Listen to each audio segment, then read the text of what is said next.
It began at dawn. The morning sky over Earth dimmed, not from clouds, not from an eclipse, but from shadows. Long, endless shadows. At first, people thought it was smoke, maybe ash from a volcanic eruption somewhere far away. But then the shapes became clear. They weren't clouds. They were ships. Thousands of them. The first images came from the International Space Station. A single feed showed massive objects drifting into formation around Earth, dark shapes blotting out the stars. The ISS crew tried to send coordinates to Houston, but their signal was weak, static-filled, fragmented. Then came the final transmission. A woman's voice, shaking but calm. "They're surrounding us." And then, silence. Within an hour, the entire sky began to flicker. Sunlight dimmed. Birds flew in chaotic circles. Across every continent, people looked up and froze. News anchors stopped mid-sentence. Cameras stayed rolling as the world collectively held its breath. The alien fleet had arrived. In Houston, NASA's deep space radar screens went dark one by one. Engineers stayed helplessly at blank monitors. The largest array in New Mexico reported contact, then lost all power. The same thing happened in China, France, and Australia. No one understood how, but every satellite orbiting Earth had gone offline. GPS failed. Internet networks began collapsing. At 10:07 a.m. Eastern Time, the White House went into lockdown. The Pentagon scrambled F-22s and stealth drones, but pilots reported the same thing. Systems failure before reaching the upper atmosphere. It was like something was watching them. No message came from the fleet. No demand. No attack. Just silence. By noon, the United Nations called an emergency session in New York. Delegates from 187 nations sat beneath flickering lights as the massive screen behind them showed the same image. An alien ship hovering over the Pacific, the size of a small moon. Its hull shimmered like black glass, absorbing sunlight, turning the ocean below into shadow. Dr. Lena Morales, NASA's lead astrophysicist, watched from the control room as signals spiked across all radio frequencies. The ships weren't transmitting words. They were emitting a pulse. Slow, rhythmic, almost like a heartbeat. She turned to her team. "They are scanning us." But scanning for what? No one knew. Around the world, strange phenomena began. Compasses spun wildly. Migratory birds crashed into windows. In Tokyo, entire power grids shut down as if drained by an invisible hand. In Johannesburg, cell towers exploded in flashes of blue light. Something was feeding off Earth's technology. By nightfall, fear had spread faster than the darkness itself. Every major military was on high alert. Nuclear submarines surfaced. Warships filled the oceans. Fighter jets patrolled skies they could no longer see. Yet no one dared to fire the first shot. Because the aliens weren't attacking. They were waiting. Global leaders appeared on TV screens, urging calm. But even as they spoke, the power would flicker, the cameras would cut, and every signal would die in the same eerie silence. It was as if the entire planet was being watched and studied. In London, a boy looked out his bedroom window and counted 9 glowing objects hanging above the horizon. They didn't move like planes. They didn't blink like satellites. They just hovered, unmoving, like predators in the dark. At 11:43 p.m., the United States launched a drone toward one of the nearest ships over the Atlantic. Every global news channel tuned in. The feed was clear. The drone climbed past the clouds, cameras locked on target. The ship loomed, smooth, cold, silent. For a heartbeat, the drone sensors showed a reflection, a surface rippling like liquid metal. Then, white flash. The drone vanished. No explosion. No debris. Nothing. Back in the control room, military analysts stared at empty radar. "We lost it," one said quietly. "Where?" asked another. "Everywhere." It was as if the drone had never existed. Across the globe, panic boiled into chaos. Some people prayed. Others rioted. Entire cities went dark as governments ordered blackouts, hoping to hide humanity's lights. Dr. Morales sat alone in the darkened NASA Control Center, watching the faint blue pulse of the alien ships above the clouds. Each pulse sent a low vibration through the ground, so deep you could feel it in your bones. She whispered to herself, "What do you want from us?" The ships gave no answer. At the edge of the atmosphere, one of the alien vessels began to move. Slowly, deliberately, it drifted downward, slicing through the clouds like a blade of shadow. The air rippled around it. Lightning burst across the sky, drawn to its shape. All around the world, seismographs spiked. Pressure systems shifted. It was coming down.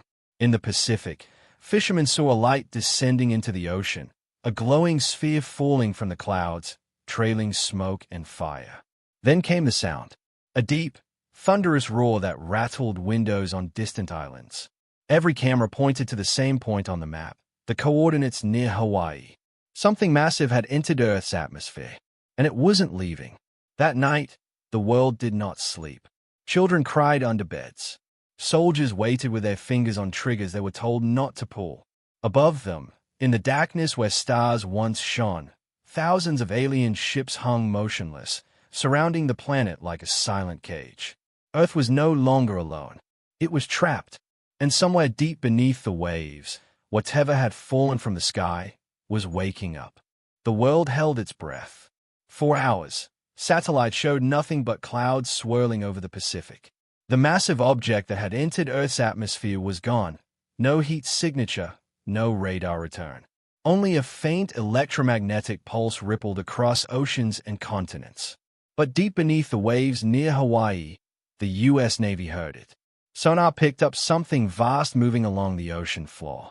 It wasn't a submarine or a geological shift. It was alive. The signal pulsed slowly, echoing through miles of salt water like a heartbeat. Commander Hale stood on the deck of the destroyer USS Arlington, scanning the radar screen. The display flickered with static. Every few seconds, a single dot appeared, then vanished again. "Contact bearing 270, the sonar officer whispered. "Depth, unknown. Can we get visuals?" Hale asked. "Negative, sir. Cameras are fried. It's interfering with everything." The ship's crew stayed at the ocean. The water glowed faintly from below, a deep electric blue spreading like veins through the dark sea. The glow grew stronger with each pulse. Then, without warning, the waves parted. A massive structure rose from the depths, smooth, black, and shaped like a perfect sphere. Water rolled off its surface in shimmering sheets. It made no sound, but every human nearby felt something inside their skulls, a pressure, like a thought pressing against the mind. "What the hell is that?" whispered Hale. No one could answer. The object hovered silently above the ocean, light bending around it. And then, the screaming began. In coastal towns across Hawaii, thousands of people suddenly clutched their heads. They heard a sound that wasn't a sound, a deep hum inside their minds. Some fell to their knees. Others began muttering strange words, as if repeating something that wasn't their own thought. Hospitals overflowed. Radios and televisions broadcast static laced with faint whispers. The message repeated in hundreds of languages at once. Do not resist. Do not repeat the mistake of others. Every electronic device on Earth carried it. Phones, radios, even dead circuits. The message bypassed technology. It spoke directly into the human mind. Governments scrambled to respond, but the signal caused mass confusion. Planes grounded. Submarines surfaced. Armies froze in place, unsure what to fire at, or if they even should. Dr. Lena Morales, watching from the NASA Command Center, analyzed the frequencies. She noticed something strange. The alien signal wasn't pure radio. It had a biological rhythm, like a heartbeat woven with digital code. "This isn't communication," she whispered. "It's resonance." Her assistant frowned. "Resonance with what?" "Us." By dawn, the world's oceans began to shimmer. Thousands of smaller lights appeared, spheres rising from beneath the waves in perfect synchronization. They weren't meteors or ships. They were probes. Each one hovered silently, releasing fine mist-like particles that spread through the atmosphere. Weather patterns began to shift instantly. Rain fell in deserts. Snow blanketed tropical forests. And in some cities, New York, Mumbai, Sydney, the rain wasn't water.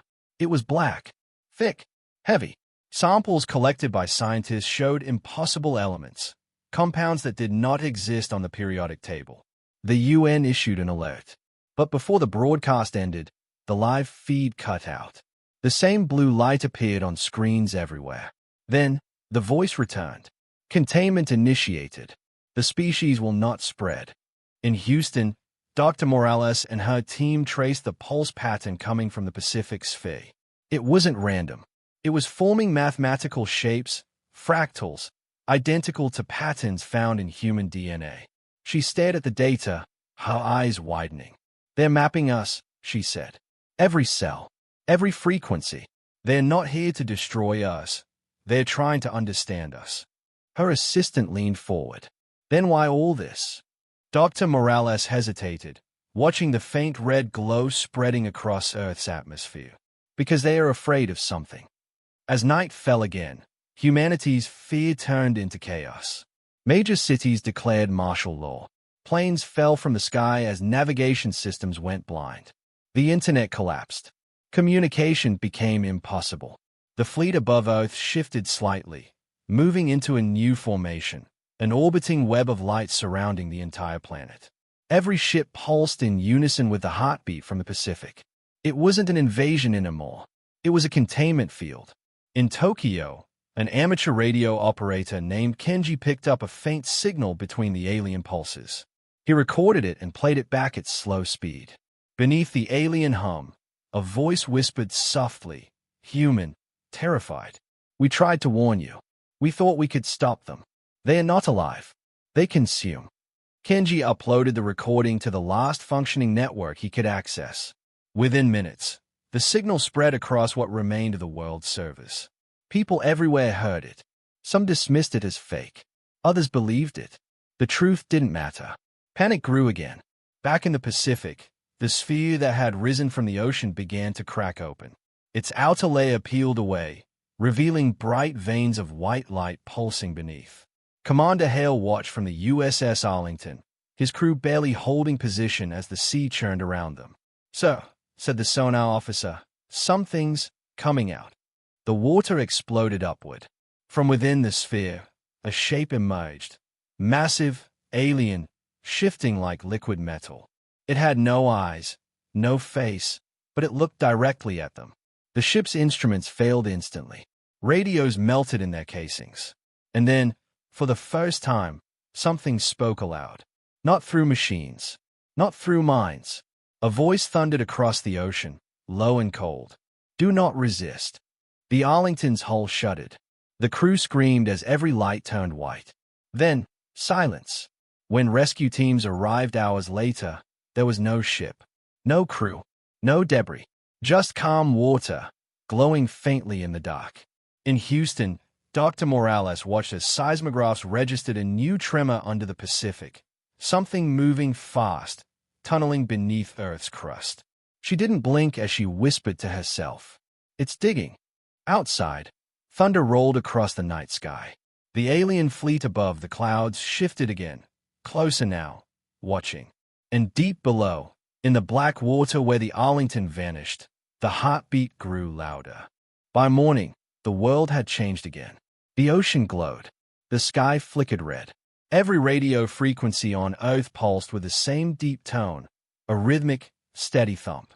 Like a heartbeat. Scientists across every surviving nation called it the pulse. It wasn't sound, not exactly. It was a vibration, an invisible wave moving through both air and matter. It rattled windows, made birds fall from the sky, and caused migraines in millions of people. In Washington, the Pentagon's walls vibrated. Papers trembled on desks. The air felt heavy, alive. And then it spoke. Every television, radio, and speaker on Earth crackled with the same impossible voice. It wasn't human, but it wasn't robotic either. It had weight, texture, like 10 voices speaking in unison from inside the listener's skull. "This world is contained. Do not resist. Do not repeat the mistake of others." The sound made people drop to their knees. Some screamed. Others froze, tears streaming down their faces. Children clutched their ears, though there was no sound to block. The message went straight to the mind. Governments tried to send responses. None worked. Dr. Lena Morales sat in the darkened NASA Control Center, headphones pressed tightly against her ears, recording every pulse, every word. Her computer screens glowed with overlapping waveforms. She adjusted frequencies, isolating one narrow signal buried beneath the main voice. Her breath caught. It was another message. A quieter one. Containment protocol. Species unstable. Genetic corruption accelerating. The spread must not reach the outer systems. She turned to her assistant. Play that again. He did. The same haunting line repeated, mechanical yet afraid. The spread must not reach the outer systems. Lena's hands trembled. They are not conquering us, she whispered. They are quarantining us. Around the world, the effects of the pulse worsened. Power grids flickered and failed. Anything that ran on electricity became unreliable. Heart pacemakers malfunctioned. Planes dropped from the sky.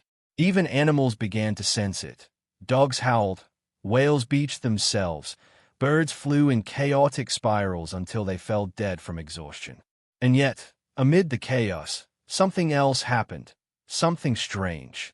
Certain people could hear more than the voice. A few began receiving visions. A pilot in France described seeing burning worlds. Planets turned to ash. A woman in Nigeria painted a mural overnight showing the same black ships hovering over alien cities before wiping them out. A child in Argentina wrote words on a wall in symbols no human had ever seen. When translated by experts, the message read, "We watched as others spread. We watched as life consumed itself. You are the last." Governments demanded answers. Presidents, generals, and scientists appeared on what few TV channels still worked, assuring the world they were working on a response. But Dr. Morales knew better. There was no negotiation, no communication, only observation. She turned her focus to the data. Using what little power remained at the facility, she amplified the incoming signals from the alien fleet. The ships weren't transmitting random noise. They were exchanging a repeating pattern, a mathematical code identical to the Fibonacci sequence, but distorted. To her horror, the sequence perfectly matched the pattern found in human DNA. "They are reading us," she muttered. "Every cell, every strand. They know exactly what we are." Her assistant frowned. "Then why not destroy us?" Lena stared at the flickering lights in the sky through the control room window. "Because they are afraid of what happens if we die." That night, a storm unlike any in recorded history hit the Pacific. Lightning struck continuously for hours. Waves the size of skyscrapers slammed against the shores of Hawaii. Inside the storm, Navy satellites captured glimpses of movement, shadows of massive structures beneath the waves. The alien sphere was no longer alone. Thousands more were emerging. Each one emitted the same pulse, syncing perfectly with the fleet above Earth. Together, they formed a network, a living web around the planet. From orbit, it looked almost beautiful. From the ground, it looked like a prison. Meanwhile, strange new phenomena appeared. People near the ocean began glowing faintly in the dark, as if absorbing energy from the air. Plants grew faster. Insects multiplied overnight. The planet's biology was changing. Lena connected the dots. "It's not just a quarantine," she said. "It's an experiment. They're studying how far the mutation spreads." Her assistant looked horrified. "Mutation? You think humans are changing?" Lena nodded. "The energy they are emitting, it's reacting with our cells, our nervous systems. Maybe it's triggering something dormant." She didn't say the rest. She didn't need to. Across the Pacific, the USS Anchorage, a deep-sea research vessel, sent down an unmanned probe toward the glowing trench where the first object had fallen. The feed was clear at first. The camera descended through miles of black water, lights flickering against the abyss. Then, something massive passed in front of it, smooth, metallic, and covered in shifting symbols. The probe's sensors went wild. Temperatures spiked. Pressure readings became impossible. And then the camera stabilized on something shocking. Inside a transparent chamber lay a human heart, still beating, suspended in blue liquid. Before the operator could react, The feed cut to static. At NASA, Lena received the last burst of data from that probe, an encrypted file full of alien code. She decoded the final few lines before her screen shut off. It read, "Containment in progress. The human anomaly must not expand. Biological resonance increasing beyond threshold." She felt a chill run down her spine. Biological resonance. That meant the human energy, whatever it was growing stronger. Humanity wasn't just a threat. It was evolving. As dawn broke, the fleet above Earth began to move again. For the first time since their arrival, they shifted position, forming a perfect sphere around the planet. Every ship pulsed once, bright blue light flashing across the night sky like a second sun. And then came the sound, a deep, thunderous roar that seemed to come from the air itself. All at once, the stars vanished. The moon dimmed, and a faint, shimmering wall appeared around the planet, an invisible cage sealing Earth off from the rest of the universe. The message echoed one last time through every human mind. Containment complete. Lena Morales stood frozen in the dark control room, her heart pounding as her reflection flickered in the black glass window. Above her, Earth's sky was no longer blue. It was red, and humanity had just become the most dangerous life form in the galaxy. No sunrise came the next day. The light was gone. When people stepped outside, they saw only red. The sky glowed with a dim, bloody hue, like the world was trapped inside a dying sunset. There were no stars, no moon, no sun. Only the faint shimmer of the alien barrier stretching from horizon to horizon, sealing Earth inside a glowing sphere. From orbit, if anyone could still see, Earth was no longer blue. It was caged in crimson. They called it the veil. Governments tried to explain it as an atmospheric event, but no one believed them. Crops began to wither within days. Solar panels died. Oceans shifted color, reflecting the strange red light from above. Birds stopped flying. Entire forests fell silent. The alien fleet floated just beyond the barrier, motionless. Watching. In underground bunkers and mountain shelters, humanity tried to adapt. The United Nations moved its headquarters to Geneva, now powered by geothermal energy. Communication was limited to old analog systems, the only ones not fried by the alien pulse. And in a sealed facility beneath Colorado, Dr. Lena Morales led what remained of Project Aegis. Her team studied everything: the pulse patterns, the barrier's composition, the strange biological resonance she'd discovered in human cells. They found something new. The barrier wasn't made of metal or light. It was alive. Microscopic organisms swam through its structure like neurons, transmitting energy from one point to another. It wasn't a shield, it was a nervous system. "It reacts to us," Morales said quietly, staring at the readings. "Every time humans panic, the field strengthens." Her assistant frowned. "You mean our emotions affect it?" She nodded. "Fear feeds it. Calm weakens it." The realization chilled them both. The aliens weren't just watching. They were feeding off humanity's fear. Outside, fear was everywhere. Cities fell into chaos. Riots erupted as food supplies dwindled. Governments struggled to maintain order. Religious leaders declared Judgment Day had come. But in small pockets around the world, something else began to happen. People meditated together, prayed together, sang together, not out of desperation, but out of defiance.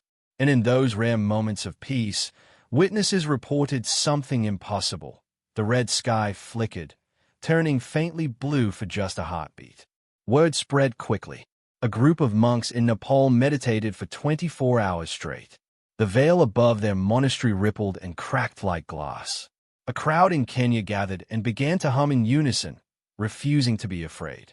For a brief moment, the barrier above them shimmered, and a star flickered through before vanishing again. The connection was clear. Human emotion, especially hope, could disrupt the barrier. Dr. Morales tested it herself.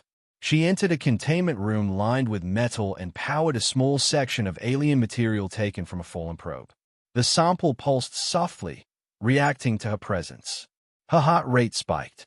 The pulse grew stronger.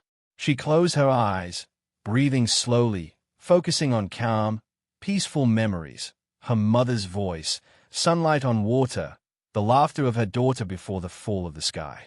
Instantly, the alien material dimmed. The connection was undeniable. "It's like it's reading my emotions," she said softly.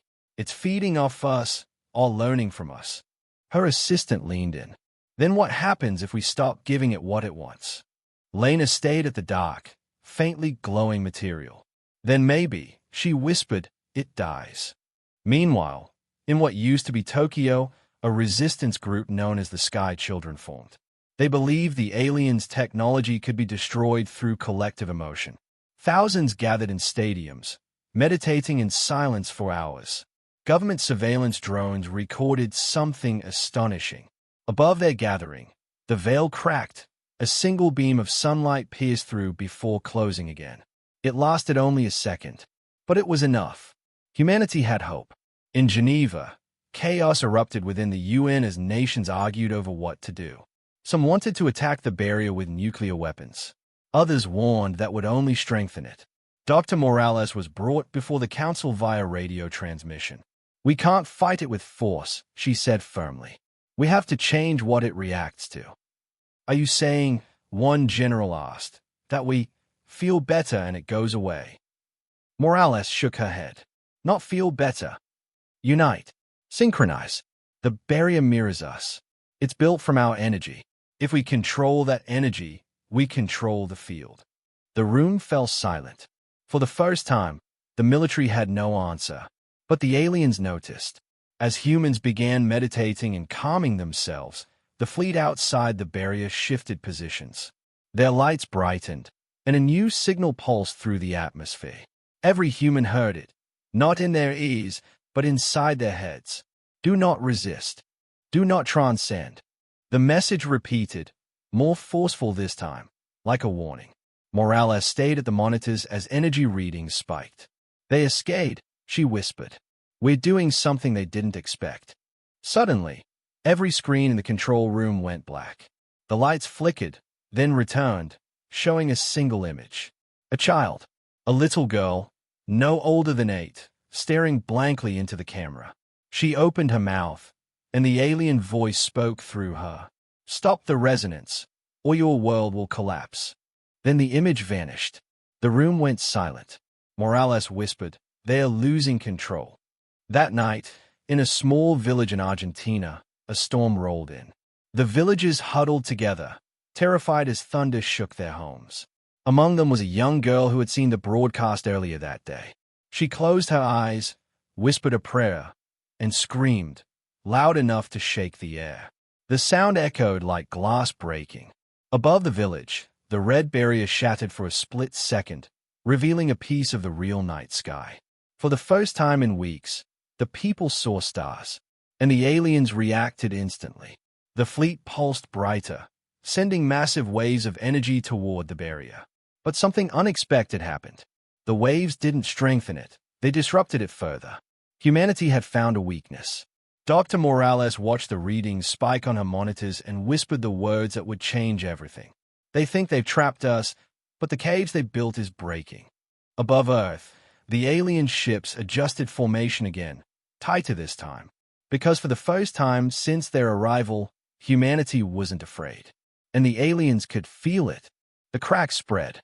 All over the world, faint lines appeared in the red sky, like lightning frozen in glass. The veil was weakening.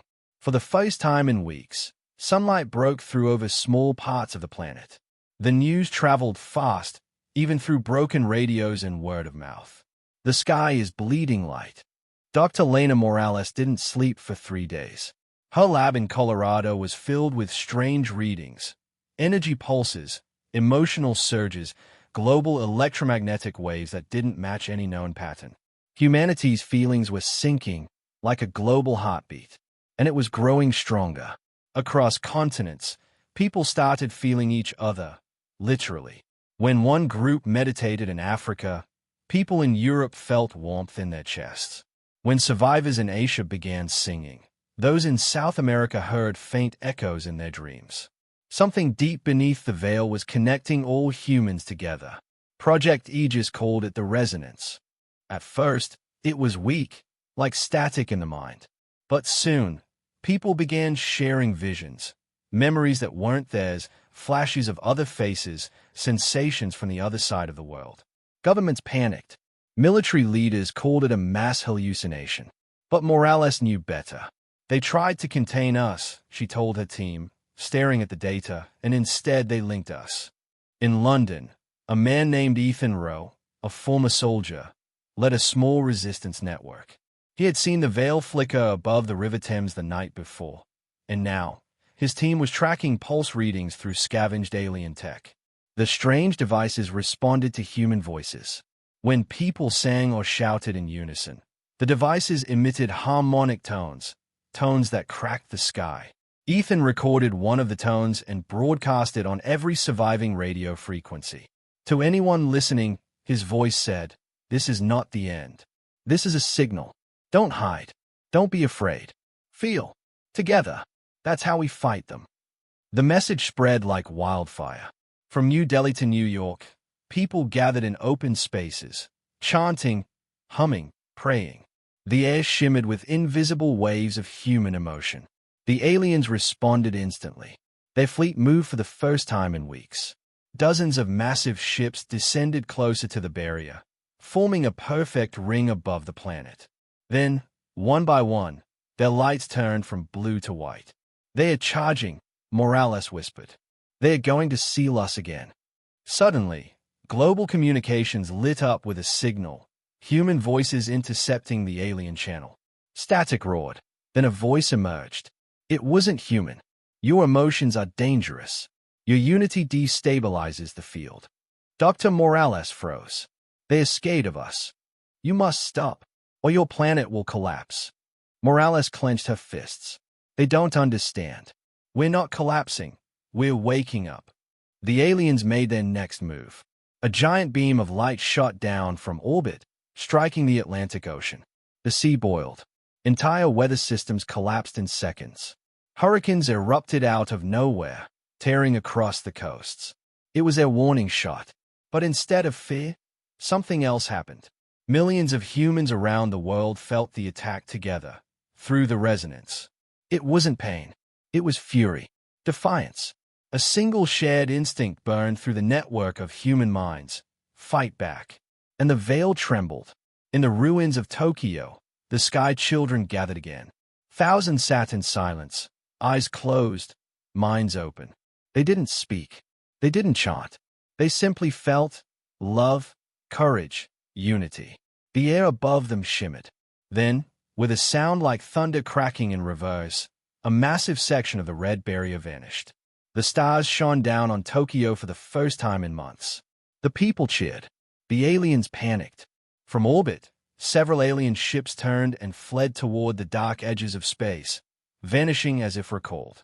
Others descended lower, firing beams of energy at the open sky. But the beams didn't reach the ground. The veil blocked them. "They've lost control," Morales realized. "The barrier isn't theirs anymore." A strange quiet followed. In the silence, every human on Earth felt it. A pulse. One beat. Then another. Slow and steady, like the planet itself was breathing. The resonance had merged with the planet's magnetic field. Humanity wasn't just connecting emotionally anymore. They were evolving. Ethan Rose stood on a rooftop in London, staring up at the fractured sky. "It's like the planet is alive," he whispered. A scientist beside him nodded slowly. Maybe it always was. Maybe they just woke it up. That night, Dr. Morales made a discovery that changed everything. Deep in the barrier's structure, beneath its organic network, she detected something impossible. DNA. Human DNA. The aliens hadn't created the veil from nothing. They had used something from us. Her assistant gasped. "They built it using human material." Morales nodded. "Not material. Memories. Emotions. They copied our consciousness into the field. That's why it reacts to us. It is us." The realization was terrifying and powerful. "We are the barrier," Morales whispered. "And now, we're breaking free." The next morning, every surviving radio, satellite, and communication channel on Earth was hijacked at once. The image of an alien appeared again, tall, featureless, glowing with light. Its voice was calm but trembling. "You are not meant to awaken. Your kind is not ready." Dr. Morales replied. Her voice carried through global transmission. "You came here to contain us, to cage us, but you made one mistake." She looked directly into the camera. "You taught us how to connect."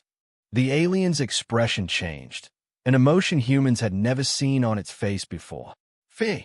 In the following hours, more cracks appeared in the veil. The light from the alien fleet flickered wildly. Several ships lost power and drifted aimlessly into the black. On Earth, people felt stronger than ever. Every heartbeat echoed through the resonance. Dr. Morales stood in her lab, trembling with emotion. "This is it," she said softly. "The moment humanity stops being prey." Ethan's voice came over the radio. "Then let's finish this." Above them, the last unbroken piece of the veil shattered. Sunlight poured through, and for the first time since the invasion began, the alien fleet began to fall. The sun rose again. After weeks of red storms and endless shadow, golden light finally touched the earth. People stepped outside, shielding their eyes like they had forgotten what daylight felt like. For the first time since the invasion began, children laughed and old men cried. But the joy didn't last long. The alien fleet was falling, literally. The sky filled with burning debris, massive ships breaking apart in the upper atmosphere. Some crashed into the oceans, sending waves that reached coasts hundreds of miles away. Others spiraled down in fire, disintegrating before impact. Yet not all of them fell. The largest ships, the ones that had first darkened the sky, remained in orbit, flickering with unstable light. They were wounded, but not destroyed. Dr. Lena Morales stood in the underground command center, staring at the live feed from orbital telescopes. "They're trying to stabilize their power," she said, her voice tight. "But the resonance is still interfering. They can't hold formation." Her assistant looked terrified. "So, we're winning?" She hesitated. "No, they're adapting." Across the screens, the alien ships shifted shape, their hulls rippling like liquid. Then, in perfect synchronization, they turned their weapons toward Earth. Every surviving communications satellite lit up with a single word in alien code. "Purge." Seconds later, the sky ignited. Bolts of white energy tore through the atmosphere, slamming into the planet's surface. Cities vanished in flashes of blinding light. Mountain ranges glowed red. Oceans boiled at their edges. The aliens weren't trying to conquer anymore. They were trying to erase. And yet, something stopped them. As the beams struck, invisible fields shimmered over parts of the planet. Cities surrounded by golden light, like invisible shields rising from the ground. The fields deflected the energy back into space. People screamed and fell to their knees as glowing waves of emotion rippled through them. The shields weren't made of metal or machines. They were made of humans. Ethan Rowe watched from a rooftop in London as the alien blast split the clouds. He could feel the power through his chest, a deep vibration, almost musical. "It's the resonance," he whispered. "We're doing this." All over the planet, people joined hands. Some prayed, others sang. Whole cities pulsed with synchronized emotion. The invisible shields grew brighter, expanding outward, forming a network that covered entire regions. When the alien beams hit again, the light didn't explode, it bent. The energy curved around Earth, redirected toward space. And for the first time, the aliens screamed. Dr. Morales watched the data spike. "It's a feedback loop," she realized. "The more they attack, the stronger we get." Her assistant's eyes widened. "They can't win." But Morales frowned. "Unless they destroy the source."